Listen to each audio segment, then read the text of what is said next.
father taught me that a symphony was an edifice of sound. And I learned pretty soon that it was built by the same kind of mind in much the same way that a building is built. And when that came to me, I used to sit and listen to Beethoven. He was a great architect. The two minds are quite similar because they arrange and build, plot and plan in very much the same way.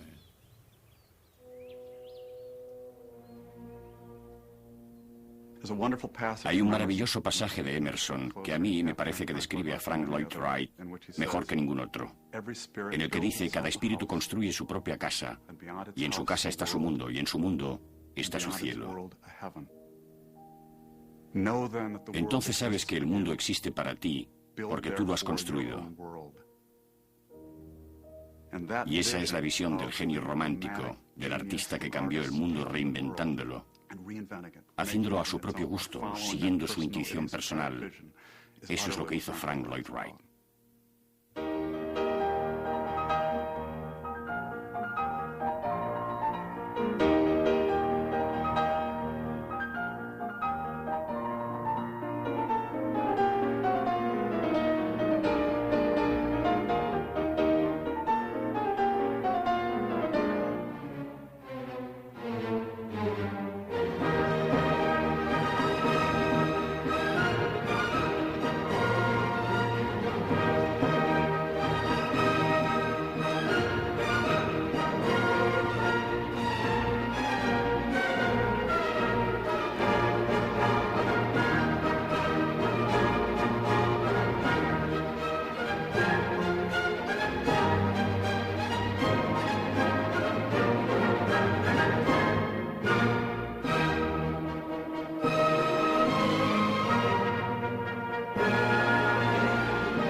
Frank Lloyd Wright, el arte de construir.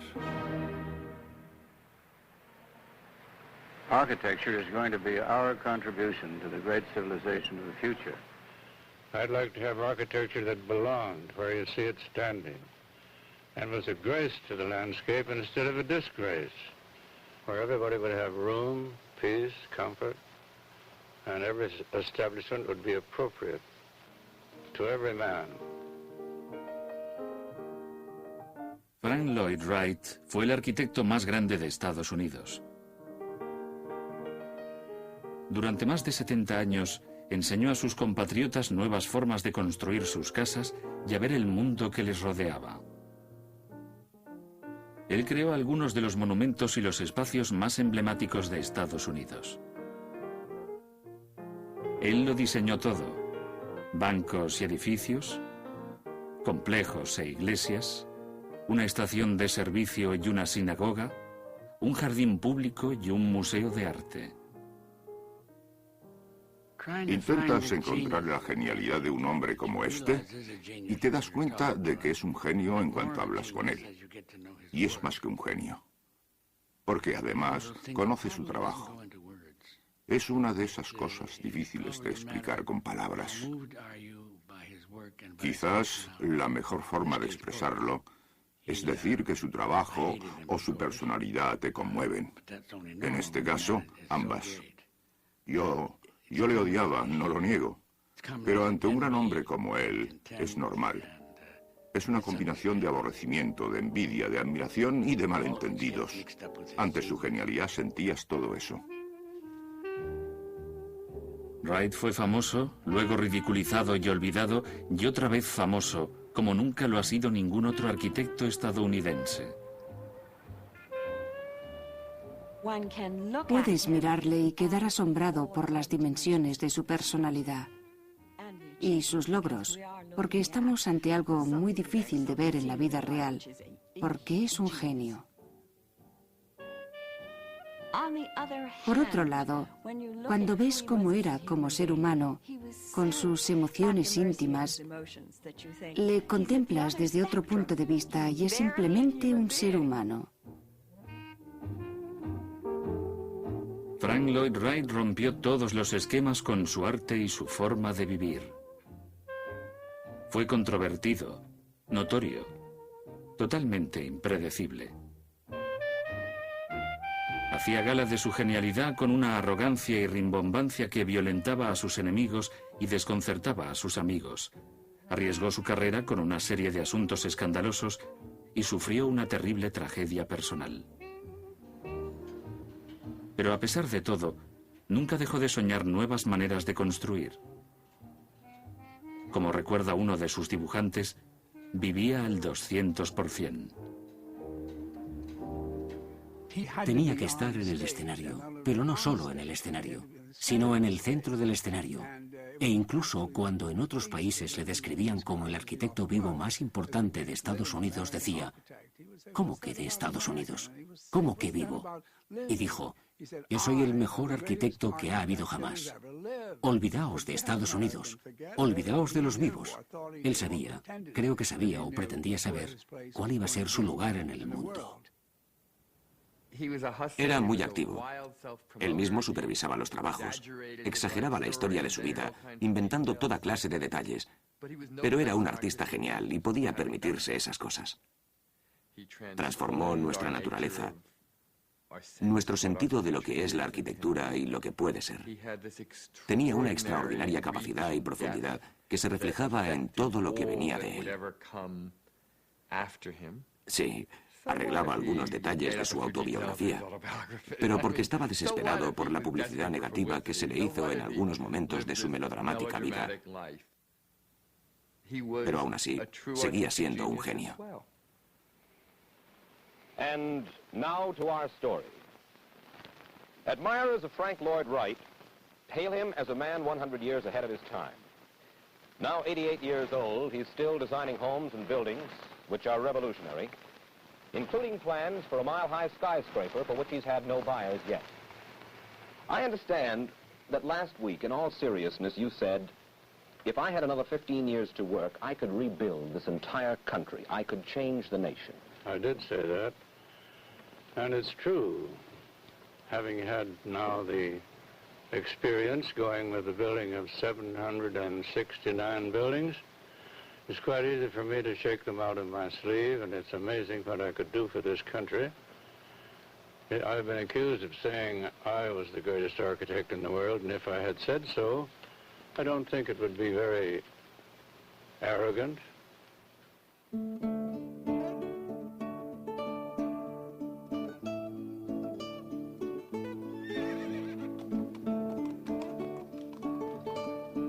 Nació como Frank Lincoln Wright en Richland Center, Wisconsin, el 8 de junio de 1867, 2 años después de que terminara la Guerra Civil.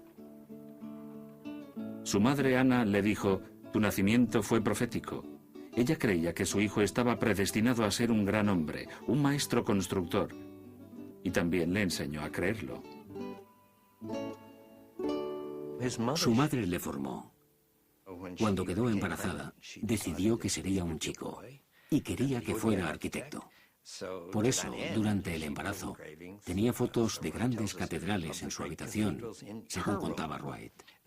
Cuando nació su hijo y fue un chico, Anna puso las fotos de las catedrales en la habitación de Frank. Su niñez fue tempestuosa, caótica, producto del matrimonio infeliz de sus padres. Su padre, William Wright, era un hombre encantador que desempeñó toda clase de trabajos: educador, músico, político, predicador. Pero no conseguía conservar mucho tiempo ningún empleo y no ganaba suficiente dinero para satisfacer las altas aspiraciones de su esposa. Como no era feliz al lado de su esposo, Anna Wright prodigiaba todo su amor y admiración a su único hijo. Para ella era más que un hijo, recuerda una de sus hermanas. Era su protegido. Él conseguiría todo lo que ella y su esposo no habían conseguido. Le compró un juego de bloques de madera y le animaba a hacer construcciones. Una de las cosas que a menudo ha dicho Wright es que era muy afortunado por tener la madre que tuvo. Tenía muchas y buenas cualidades, la clase de cualidades que las madres ideales tienen. Ella lo era todo para él. Cuando Frank tenía 11 años, Anna, no muy convencida, le cortó los rizos y le envió a trabajar uno de los muchos veranos que pasaría con su familia en la granja de Wisconsin. Los Lloyd Jones eran galeses, radicales unitarios que eran conocidos en la localidad como los dioses todopoderosos Jones por su piedad y por el respeto con el que se trataban unos a otros. El lema de su familia era la verdad contra el mundo.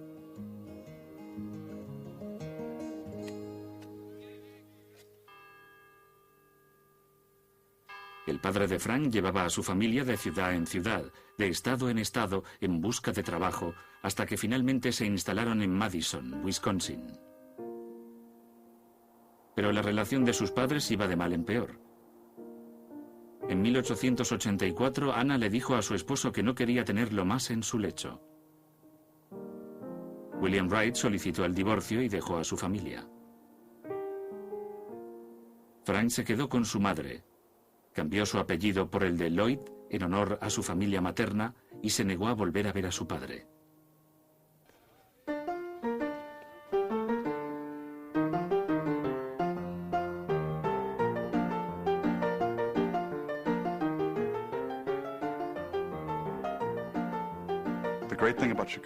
Lo sucedido en Chicago a finales de 1871, cuando el gran incendio destruyó casi toda la ciudad, el fuego lo arrasó todo y obligó a reconstruirlo todo. Y se hizo evidente que iba a resurgir como una de las grandes ciudades de los Estados Unidos. Empezaron a llegar arquitectos, se allanaron todos los solares, se retiraron los escombros y empezaron a realizarse los trabajos, emergiendo ese sentido de los arquitectos de crear el universo donde habitan. Wright llegó a la comunidad y se impresionó por lo que vio. Un tío suyo le ayudó y le encontró un empleo como delineante en una respetable firma, pero él quería algo más. En 1887, cuando solo tenía 20 años, contactó con el mejor arquitecto de la ciudad, Louis Sullivan, y le pidió trabajo. El propio Sullivan era también un muchacho. Tenía solo 31 o 32 años. Era un artista y un apasionado de su trabajo. Y a su oficina llegó aquel adorable muchacho. Y Sullivan, con su extraordinario sentido, captó la personalidad de Wright y su valía, y pensó, Dios mío, aquí tenemos a una persona a la que puedo moldear y hacer de él un gran hombre. Y Frank sintió lo mismo, y así empezó su relación. Wright se convirtió enseguida en lo que él llamaba un buen lápiz en las manos del maestro, y fue ascendido a jefe de los delineantes con 49 hombres a su cargo. Por aquellos días, Wright se había enamorado de una encantadora joven de 17 años, hija de una próspera familia de Chicago, Catherine Tobin, a quien todos llamaban Kitty. Se conocieron en una reunión social de la iglesia cuando tropezaron en la pista de baile. Al poco tiempo le pidió que se casara con él. Wright hizo lo que todos hacemos cuando somos jóvenes. Se hizo su propia imagen de la chica más hermosa del mundo, alguien que le convenía. Y ahí estaba aquella encantadora joven que cayó en sus redes. Y él naturalmente dijo, esta es la chica de mis sueños, la única que conseguirá estar a mi altura. Ella vivirá exclusivamente para mí. Y eso era lo que él quería, porque siendo un egoísta, un completo narcisista, era la clase de mujer que él necesitaba. Al principio, los padres de Kitty se opusieron al matrimonio. Wright era demasiado joven, demasiado desenfadado, demasiado pobre. La madre de Frank también estuvo en contra de la pareja y demostró su disconformidad desmayándose durante la boda.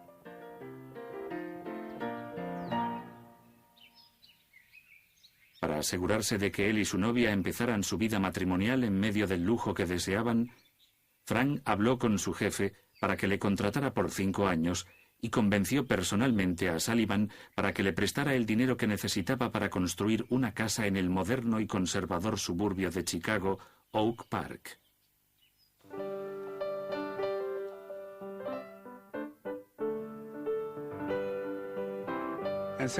Y se casó con una joven adorable, muy bien parecida, muy apasionada y alegre, una perfecta esposa para él. Y empezaron a traer al mundo hijos, y más hijos, y más hijos.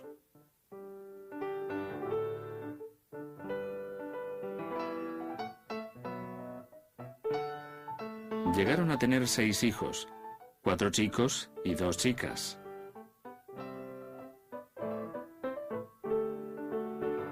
Kitty cuidaba de ellos y Wright cuidaba de su carrera.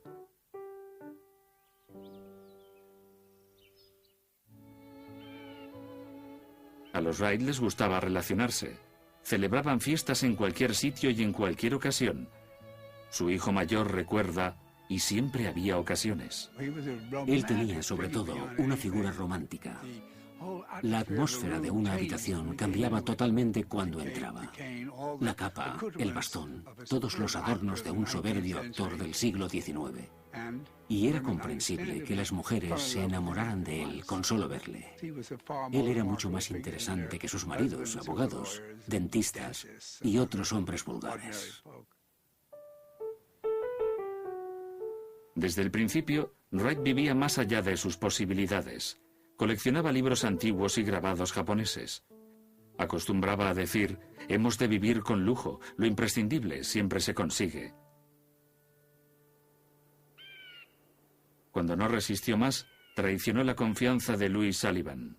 Empezó a diseñar en secreto casas para clientes adinerados, a veces bajo un nombre falso.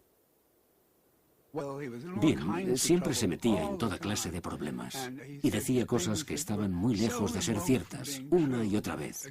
Y cuando le cogían en una de sus grandes mentiras, lo único que hacía era sonreír y decir, bueno, me has pillado. En 1893, Sullivan se da cuenta de que Wright le engaña y le despide. Cuando Wright empezó su carrera de arquitecto, las casas típicas de Oak Park, parecidas a la que él habitaba, eran relativamente estrechas, de unos 5 o 6 metros de ancho, quizás de 9 u 11 metros de fondo. Tenían un porche delantero donde la gente podía mantener una cierta relación con el vecindario. Wright observó este modelo de vivienda y se dio cuenta de que el automóvil estaba cambiando la naturaleza de las calles. Ya no podían sentarse en el porche y hablar con la gente que pasaba andando o en carruaje. El automóvil había destruido ese tipo de relación. Se dio cuenta de que había que situar las casas en un ángulo de 90 grados con relación a la calle. Wright hizo otra cosa muy importante. Anuló los porches y siempre intentaba disimular la entrada de alguna forma. Algunos de los nuevos elementos del radical estilo de Wright los copió de algunos constructores de ultramar, del movimiento británico Arts and Crafts, de la Escuela Secesionista de Viena y de la arquitectura japonesa. Pero nadie diseñó nada como lo que él hizo. Las casas de Wright eran horizontales, con poca altura, de acuerdo con el paisaje del Medio Oeste, y su aspecto era el de refugios sobresalientes, terrazas bajas y jardines privados ocultos. Debían estar de espaldas a la calle para asegurar una total privacidad. Había que eliminar todos los detalles decorativos que Wright consideraba superfluos. Los exteriores de la casa, decía, debían ocultar lo que sucedía en el interior de la vivienda. En las casas de Wright, las habitaciones dejaron de ser cajones al lado de cajones. En su lugar, toda la planta baja era una sola habitación. Sus diferentes usos se sugerían mediante pantallas que delimitaban los espacios como si fueran paredes. Todo formaba parte de un todo, le gustaba decir a Wright, el orden dentro del caos. Todo aquello se salía del estricto, severo y recargado estilo de los períodos victoriano y eduardiano, donde todo era formalidad, aislados, con habitaciones discretas, con saloncitos con puertas dobles que permanecían cerrados y se utilizaban para las reuniones formales o con propósitos formales. Wright deseaba que todo fuera abierto y fluido, que fuera una revolución y al mismo tiempo explotar la idea de lo que debía ser una casa. Realmente no conozco ningún ambiente que dé la sensación de serenidad como los grandes espacios de Wright. Principalmente porque aunque todo está muy bien organizado, parece que no hay límites. Parece que continúa siempre. Y eso se debe a los techos bajos. Y te sientes asociado físicamente a esa expansión horizontal. Y otra de las cosas es el color. Son los colores de las cosechas. Son dorados, verdes y dorados, y suaves tonos marrones. No hay nada como esos colores para sentir esa serenidad, ese bienestar. Siempre se vive un hermoso otoño en las casas de Wright.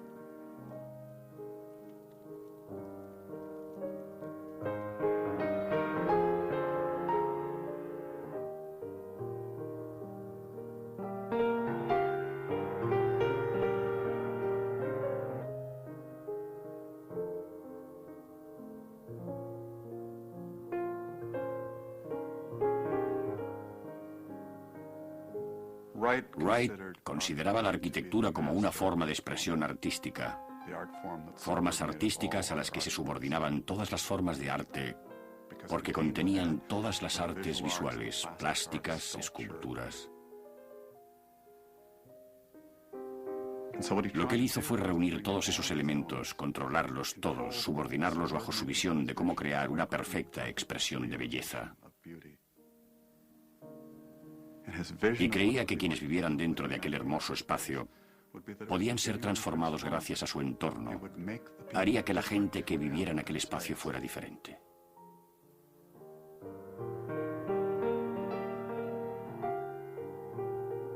Cada casa es una misión, dijo una vez Frank Lloyd Wright. Yo estoy construyendo casas que predicen el final del presente orden social.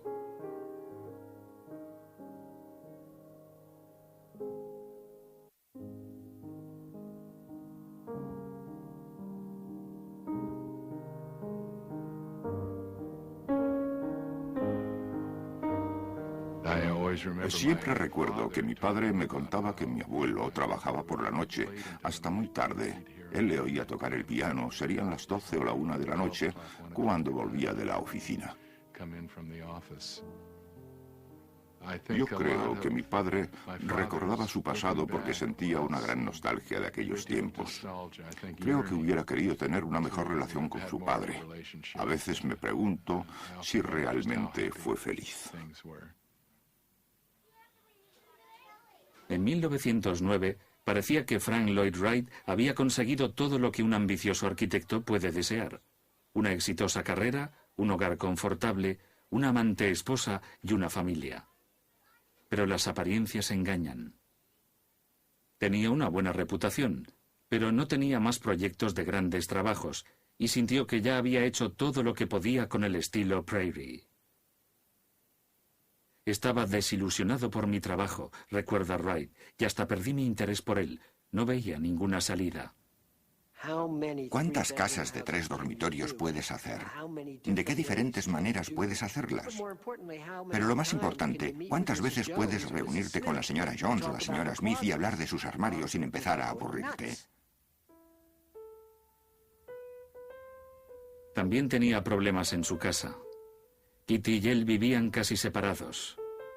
Él era arquitecto y, como dijo una vez, la profesión de ella era ser madre, y él estaba resentido por la atención que ella prestaba a los niños. Odiaba que le llamasen papá, no quería molestarse en educar a sus hijos y se quejaba cuando interrumpían su trabajo. Wright nunca fue un padre en el sentido clásico de la palabra. Hay fotos suyas junto a su familia, siempre sentado un poco aparte. Él no es realmente su padre. Es como un niño más entre esos niños.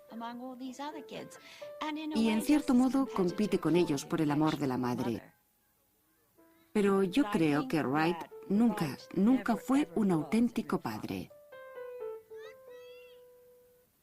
Yo tenía ese sentimiento de paternidad por un edificio, dijo una vez, pero nunca lo he sentido por mis hijos.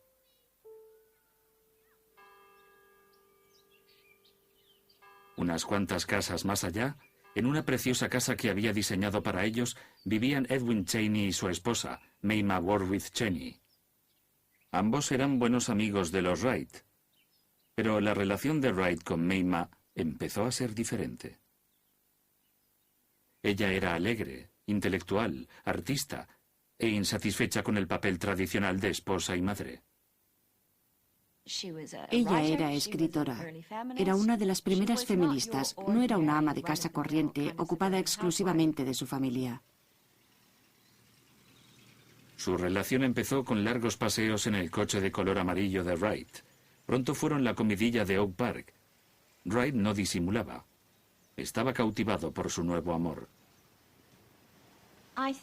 Creo que se trataba de eso, que ella lo era todo para él, como nunca lo había sido Kitty. Kitty estaba muy ocupada con sus 6 hijos para prestarle atención a Frank. Pero Mei Ma nunca cometió ese error.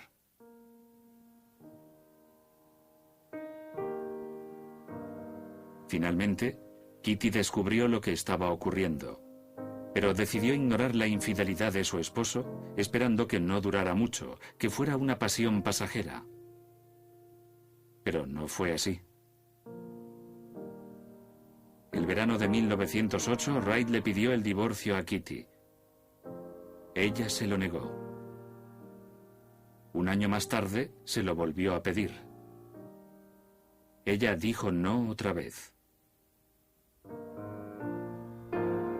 Entonces, en octubre de 1909, sin avisar a nadie, Wright cerró su estudio, abandonó a Kitty y a sus 6 hijos y huyó a Europa con Mei Ma Chaney, que también dejó a su esposo e hijos para unirse a él. Todo lo que dejó, recuerda el hijo de Wright, David, fueron facturas pendientes de pago.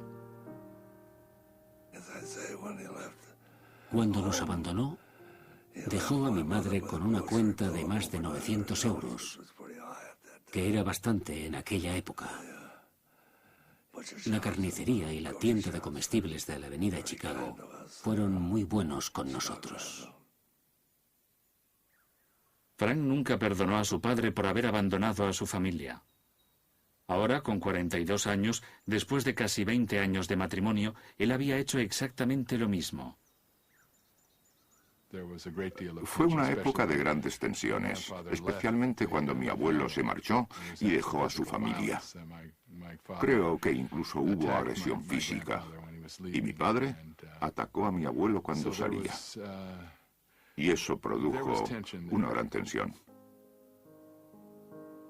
Fui hacia lo desconocido, escribió más tarde Wright, para probar mi fe en la libertad, mi fe en la vida, como ya había probado mi fe en el trabajo. Al principio, Kitty rehusó culpar a su esposo. Dijo a un periodista que su vieja amiga Mei Ma Chaney era una vampiresa. Estaba muy enamorada de él. Y durante varios años no quiso concederle el divorcio por si regresaba a casa. Siempre esperó que quizás regresaría, pero nunca lo hizo.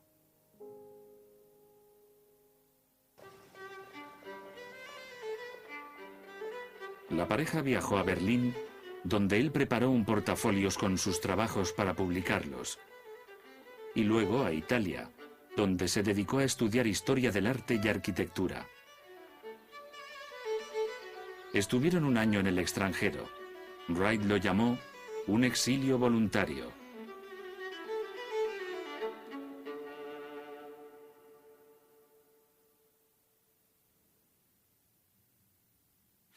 Frank se veía a sí mismo como un ser superior. Era un artista creativo, y yo creo que inocentemente pensaba que todo el mundo también lo veía como un artista creativo, y por consiguiente por encima de los límites de la moralidad convencional. En 1910, Wright regresó de repente a Oak Park. No tenía dinero y estaba ansioso por ver a sus hijos, a quienes había escrito varias cartas diciéndoles que iba a regresar a casa. Mei Ma se quedó en Europa.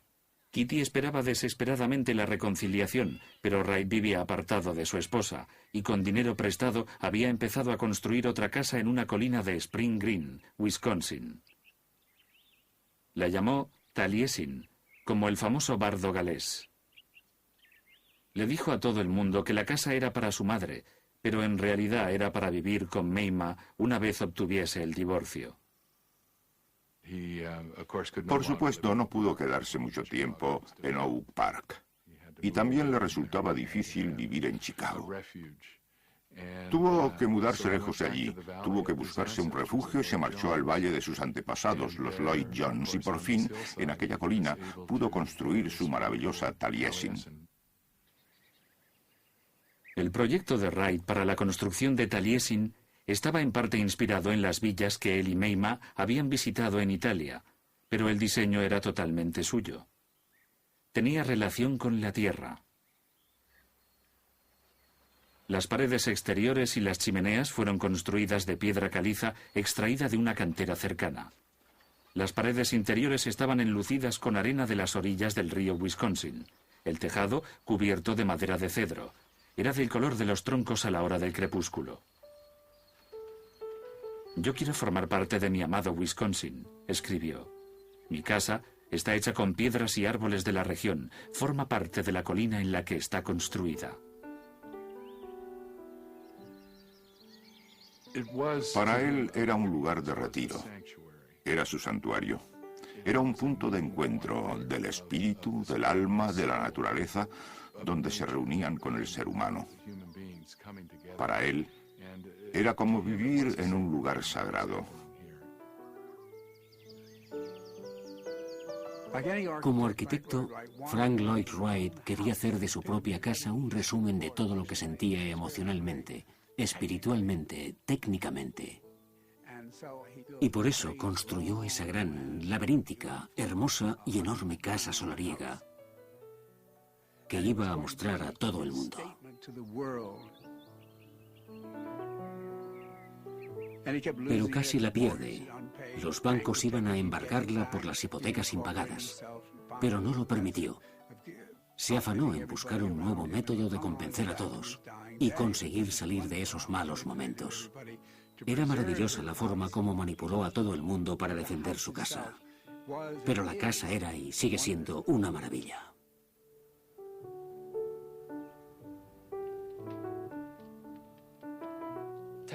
Taliesin es, creo yo, el edificio más importante que hizo Wright. Creo que Wright puso más de sí mismo en esa construcción que en ninguna otra, no solo en términos de trabajo físico, sino también hablando en términos arquitectónicos.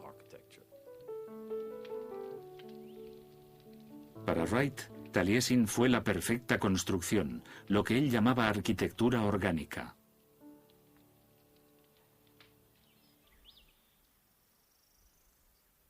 Mayma y Frank vivieron juntos en Taliesin durante 3 años, haciendo lo posible para ignorar las interminables habladurías. Ella estaba escribiendo un libro, cuidaba de la casa y disfrutaba de las ocasionales visitas de sus hijos.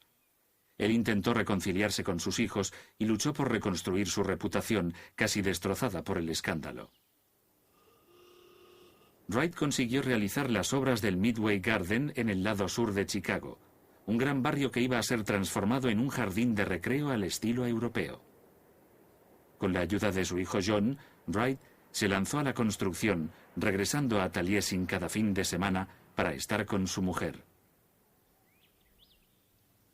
En agosto de 1914, Frank Lloyd Wright estaba trabajando en Chicago, en el Midway Garden, y había dejado a Mayma Borthwick en Taliesin. Ella le esperaba el fin de semana y estaba allí con sus 2 hijos, un niño y una niña. También estaban los componentes del servicio. Y aquel día estaban comiendo cuando sucedió algo horrible, lo que creo fue la mayor tragedia en la vida de Frank Lloyd Wright.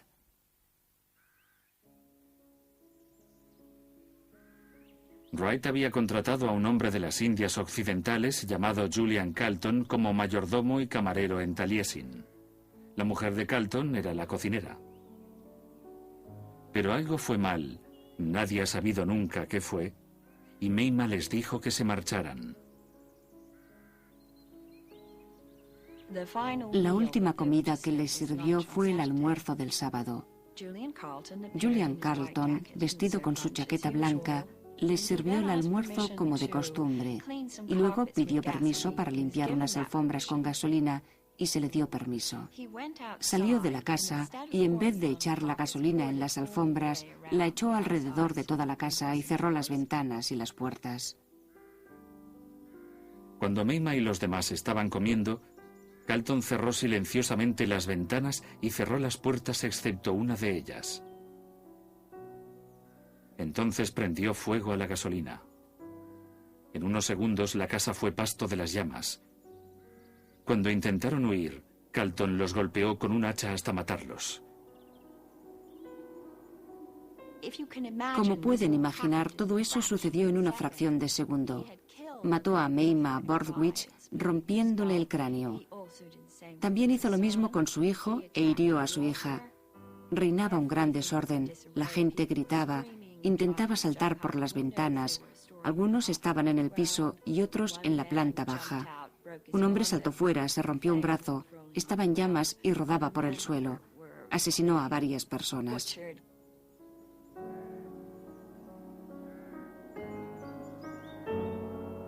Wright estaba en Chicago cuando se enteró. Llamaron a Frank por teléfono y cuando volvió a la habitación y John, su hijo, le preguntó ¿qué ha pasado? No le contestó. Su padre no le respondió, se volvió hacia su padre. Estaba apoyado contra la mesa, su cara estaba pálida, había perdido el color. De las 9 personas que estaban comiendo, 7 habían muerto o estaban agonizando.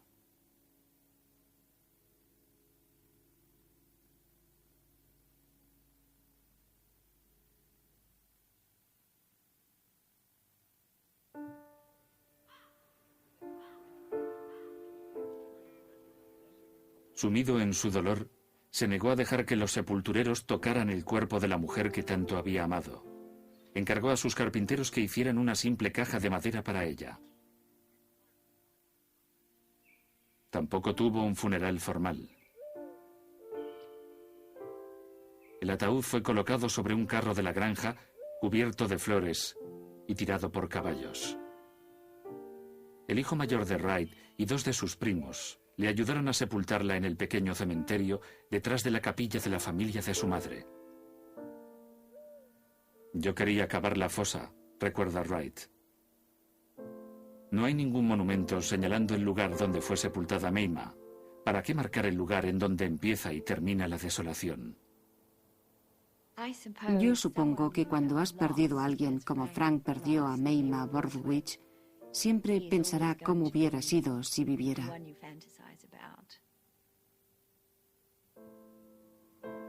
Y yo pienso a veces que si Mayma hubiera vivido la vida de Frank, hubiera sido totalmente diferente. Yo creo que ella podría haberle estabilizado. Y creo que él nunca la olvidó.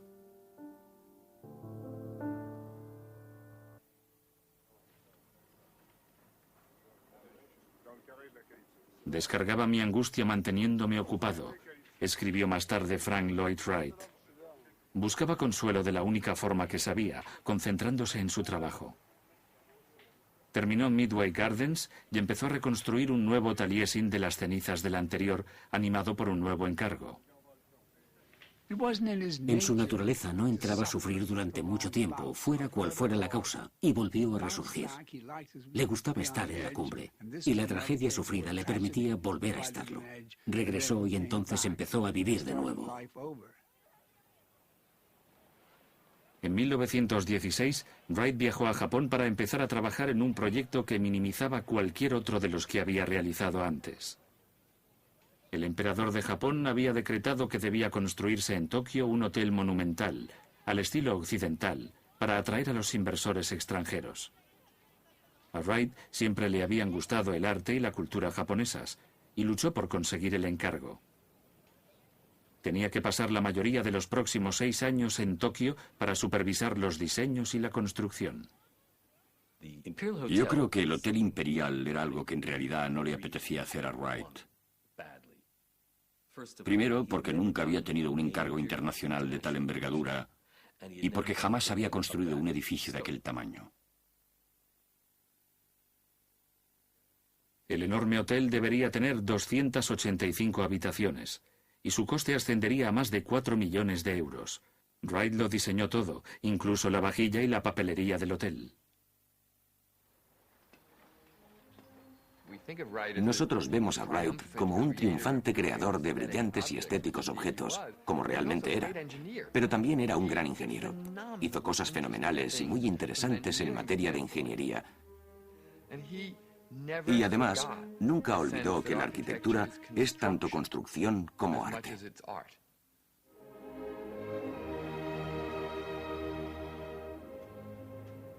Adornado con piedras talladas, el Hotel Imperial fue uno de los últimos grandes edificios hechos artesanalmente del siglo XX.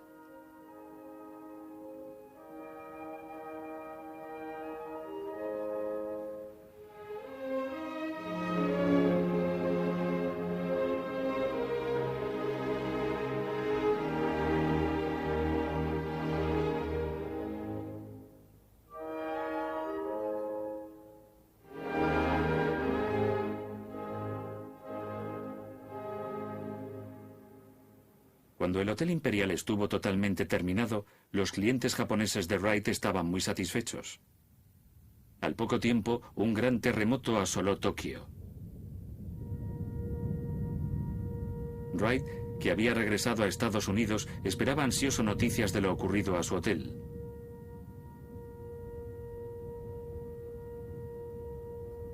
...8 de septiembre de 1923. Querido señor Wright, el primer movimiento fue suficiente para derribar algunos edificios de viviendas y el segundo terminó con lo que había dejado en pie el primero.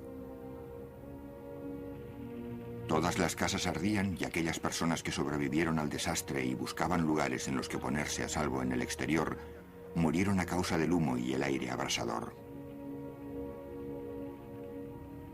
Han muerto cientos de miles. Todos los edificios de acero han resultado dañados, lo suficiente como para comprobar que nuestros arquitectos estaban locos.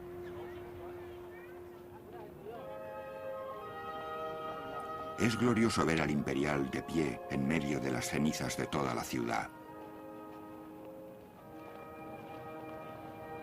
Gracias a usted. Sinceramente, Arata Endo. También sobrevivieron otros edificios, pero la leyenda se extendió y Wright aseguraba que su hotel era el único que había resistido. Ahora estaba seguro de que se le tendría en cuenta como un genial ingeniero, además de como un gran arquitecto.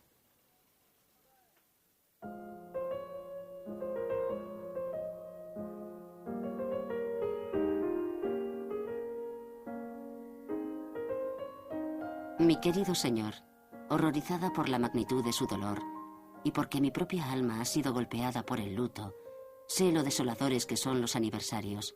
Le hago llegar mis deseos. Poco tiempo después de la muerte de May McChaney, Wright había recibido una carta de solidaridad de una mujer que deseaba conocerle. Le decía que ella también era artista, escultora, y había sufrido una terrible pérdida. Primero había muerto su esposo y luego la abandonó su amante. Y sienta el último aliento de la nada en el universo. Sinceramente, Miriam Noel. Miriam Noel era culta, rica, teatral, y estaba apasionada por Wright, a quien llamaba Señor del despertar de mis sueños. Era una sureña que por algún motivo había ido a vivir a París y había abierto su salón. Conocía a León Trotsky e intentaba entablar relación con gente importante. Enseguida, Wright llevó a Noel a su reconstruida Taliesin y la llevó con él a Japón mientras trabajaba en el Hotel Imperial. Fue un gran error. Miriam era muy violenta, inestable y adicta a la morfina. Discutieron desde el principio. Él criticaba la comida que ella cocinaba, las ropas que llevaba. Ella le acusaba de infidelidad y de estar todavía bajo las faldas de su madre, que la odiaba. Aún así, permanecieron juntos durante más de 8 violentos años. Entonces, en 1923, Kitty Wright por fin le concedió el divorcio. ese mismo año murió su madre. Y a pesar de la tensión que existía entre él y Miriam, se casó con ella en un esfuerzo por calmarla, como dijo más tarde. No funcionó. Finalmente, desesperado, la echó de su casa la primavera de 1924, jurando que no volvería a tener otra mujer. Pero hubo otra mujer. Olgivana Ivanova Milanov-Hinzenberg tenía 26 años, la mitad que Wright. Había nacido en la Europa del Este y estaba separada de su marido, que era alemán. Era discípula de Georgi Ivanovich Gurdjieff, un carismático místico ruso que tenía un gran número de seguidores de sus enseñanzas que combinaban las filosofías oriental y occidental. Su idea de la vida era que la mayoría de la gente vivía dormida. Las personas no eran realmente conscientes de sí mismos ni de la vida a su alrededor. Wright conoció a Olgivana por casualidad en una representación de ballet en Chicago. Y Frank le dijo algo acerca de los bailarines que estaban interpretando un tipo de danza clásica.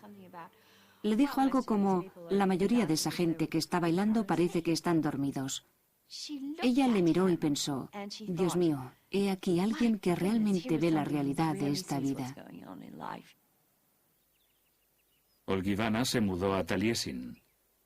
Enseguida quedó embarazada del hijo de Wright. Empezó una nueva era de escándalos. Miriam, enfurecida por la presencia de Olgivana, fue a los periódicos, irrumpió en la casa e intentó disparar contra los amantes. Los persiguió como un vengativo murciélago infernal. Ella les acosó hasta que los destrozó. Acosó a la pobre Olgivana, aunque Olgivana ni siquiera sabía quién era. Les puso varios pleitos, les persiguió de ciudad en ciudad, de un estado a otro. Les volvió locos durante 3 o 4 años. El ex esposo de Olgivana también les persiguió. Finalmente, los amantes huyeron a los bosques de Minnesota y allí se refugiaron bajo nombres falsos que no les sirvieron de mucho. El sheriff local detuvo a Wright acusado de violación de las buenas costumbres. Decía que era ilegal cruzar el estado con una mujer con propósitos inmorales. Wright pasó 2 días en la cárcel hasta que sus abogados consiguieron liberarle.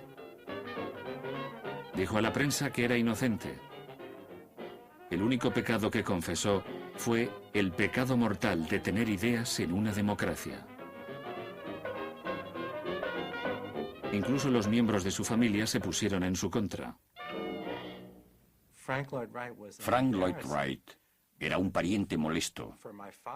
Cuando iba a la escuela secundaria fue un tormento para mi padre, porque era el hijo de un hombre famoso, no por ser el gran genio estadounidense de los años 20, sino porque era un hombre de dudosa moral, que daba mal ejemplo, que desperdiciaba su gran talento en frívolos y románticos episodios y toda clase de escándalos. En 1925, un incendio destruía la segunda Taliesin y Wright tuvo que volver a solicitar una hipoteca al banco local. Sus amigos tuvieron que avalarle. Pero parecía que la suerte tampoco le favorecía en el trabajo. Aunque en todo el país se estaban levantando cientos de rascacielos, ninguna de las empresas constructoras le daba una oportunidad al famoso Frank Lloyd Wright.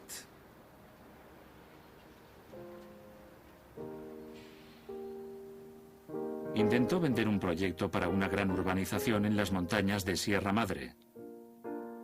Una colonia de veraneo en el lago Tahoe y una catedral de acero en Nueva York para albergar 1 millón de fieles.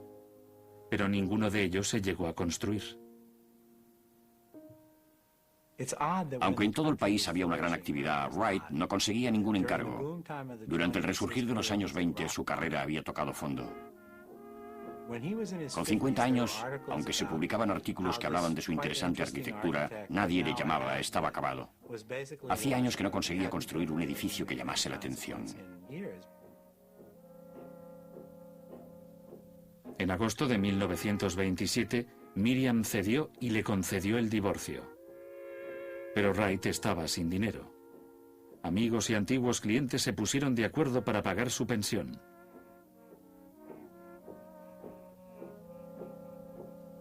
Olgivanna y él se casaron un año después y regresaron a Taliesin. Entonces estalló la crisis de 1929, terminando con las esperanzas de Wright de llevar a cabo un proyecto que le habían encargado, un elaborado complejo en el desierto de Arizona que nunca llegó a construirse. Fue una época terrible. En una carta que le escribió a uno de sus clientes decía: hemos tenido que utilizar las sábanas para hacer pañuelos. Hace 4 años que no podemos comprarnos ropa. Su hermana, Maginel, que vivía en Nueva York, le dio a la señora Wright un abrigo de lana, un abrigo de segunda mano. A ella le pareció maravilloso. Durante algunos años, todo lo que intentaba hacer se convertía en polvo y cenizas. Poca gente hubiera sido capaz de conseguir el éxito en tal estado de ruina, persistente ruina, y no siempre era por su culpa. El tipo de edificios que él había construido a principios de siglo, entre 1905 y 1910, quedaban ya muy lejos. Eran obras que había realizado 20 años antes. Nadie estaba interesado en el tipo de ideas y arquitectura que debía reflejar la visión más noble de la sociedad. A nadie le interesaba ya ese concepto.